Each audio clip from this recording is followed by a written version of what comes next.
बिस्मिल्लाहिर्रहमानिर्रहीम। अस्सलाम वालेकुम व्यूअर्स, उम्मीद है आप बिल्कुल खैरियत होंगे। आज हम क्लास मैट्रिक मैथ्स की एक्सरसाइज 17.2 करेंगे, जो कि आपके सामने बोर्ड पे लिखी हुई है। If a is equal to 1 2 3 4 5 6 and b is equal to 2 4 6 8 10 then find a delta b। तो a डेल्टा b मालूम करने के लिए हम सबसे पहले सॉल्यूशन लिखेंगे। सॉल्यूशन के बाद नीचे वही सवाल लिख देंगे a डेल्टा b। उसके बाद इक्वल निशान लगाएंगे। इक्वल के बाद आपको पता है पहले a है तो हम a की वैल्यू रखेंगे। तो a की वैल्यू आपके सामने है 1 2 3 4 5 6 और उसके बाद आगे डेल्टा है तो डेल्टा लिखेंगे और डेल्टा के बाद हम b की वैल्यू रखेंगे और b की वैल्यू आपको पता है कि 2 4 6 8 10। ये आपके सामने बोर्ड पे मैंने लिख दिया। अब नीचे वही a डेल्टा b लिखेंगे और a डेल्टा b लिखने के बाद हम जब भी डेल्टा निकालते हैं, डेल्टा मालूम करते हैं, तो आपको पता होना चाहिए कि दोनों ब्रैकेट्स के अंदर जो कॉमन वैल्यूज़ होंगे, जो एक जैसे वैल्यूज़ होंगे, वो नहीं लिखेंगे और उसके बाद जो बाकी बच जाएंगे दोनों ब्रैकेट्स के अंदर, उनको लिखना है, कॉमन वैल्यूज़ को नहीं लिखना है।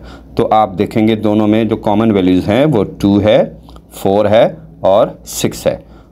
2 4 6, तो ये दोनों नहीं लिखने हैं। उसके बाद बाकी क्या बचा है 1 3 5, ये पहली ब्रैकेट में बचा और फिर दूसरी ब्रैकेट में आप बाकी देखेंगे जाके 8 और 10 है। तो ये आपका आंसर आ गया कि a डेल्टा भी इसी तरीके से मालूम करते हैं।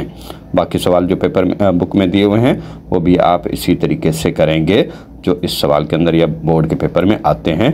तो आपने इसी तरीके से करना है। अब अगला सवाल आपके पास क्वेश्चन नंबर 3 है कि if u is equal to 1 2 3 4 5 6 7 8 9 10, यानी 1 2 3 से लेकर 10 तक a की value 1 2 3 4 5 and b is equal to 1 3 5 7 9, then find a complement and a union b whole complement।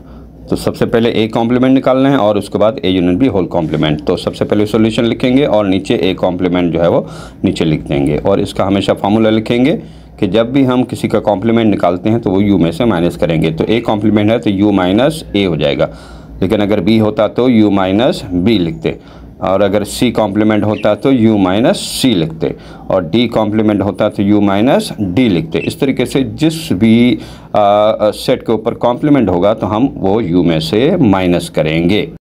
तो a कॉम्प्लीमेंट वही नीचे लिखा। अब हमने u की वैल्यू रखनी है, तो आपके सामने u की वैल्यू लिखी हुई है 1 2 3 4 5 6 7 8 9 10। उसके बाद माइनस लगाना है और आगे a की वैल्यू लिख देनी है। तो a की वैल्यू आपके सामने सवाल में लिखी हुई है 1 2 3 4 5। तो जब भी अब हम माइनस करते हैं या कॉम्प्लीमेंट निकालते हैं तो a की वैल्यू u माइनस से माइनस कर लेते हैं। तो same value, common value cancel करेंगे। तो 1 cancel, 2 cancel, 3 cancel, 4 cancel, 5 cancel. बाकी ब्रैकेट में क्या बचा पहली में, तो 6 7 8 9 and 10। This is the answer. इस तरीके से बाकी जितने भी कॉम्प्लीमेंट वाले सवाल हैं आप इसी तरीके से करेंगे। अब आगे सवाल आ गया a union b whole complement. Solution लिखा, वही सवाल नीचे लिख दिया a union b whole complement, और इसको भी हमने इसी तरीके से मालूम करना है। तो आपको पता होना चाहिए कि अगर होल कॉम्प्लीमेंट है तो ब्रैकेट के अंदर जो वैल्यू है, जो सवाल दिया हुआ है, सबसे पहले उसको हल करना है और उसके बाद जाके कॉम्प्लीमेंट हल करना है। और कॉम्प्लीमेंट का मेथड अभी आपको मैंने बताया है। तो सबसे पहले जो सवाल में ब्रैकेट के अंदर दिया हुआ है a यूनियन b, उसको हल करना है और ब्रैकेट नहीं लगानी है। इक्वल लगा के a की वैल्यू लिखनी है और a की वैल्यू आपके पास क्वेश्चन में लिखी हुई है 1 2 3 4 5 और b की वैल्यू आपके सामने लिखी हुई है 1 3 5 7 9।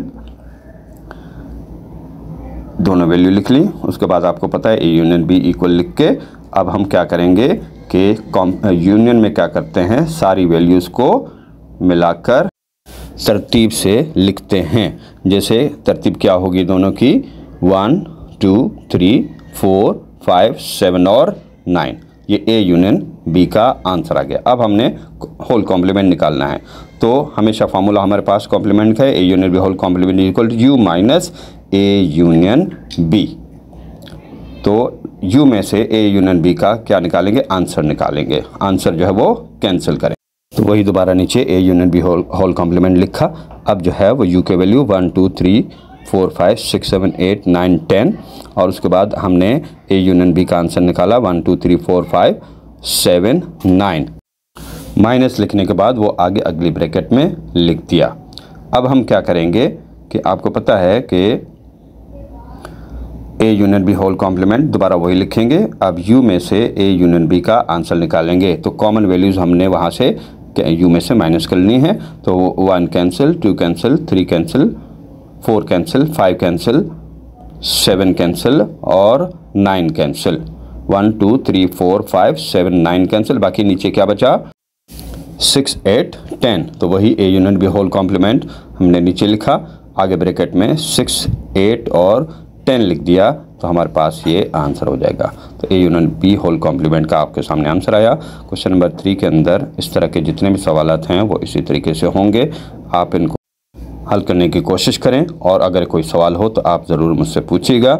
और इस एक्सरसाइज में कोई मसला हो तो वो आप कमेंट करके पूछ सकते हैं। जज़ाकल्लाह खैर।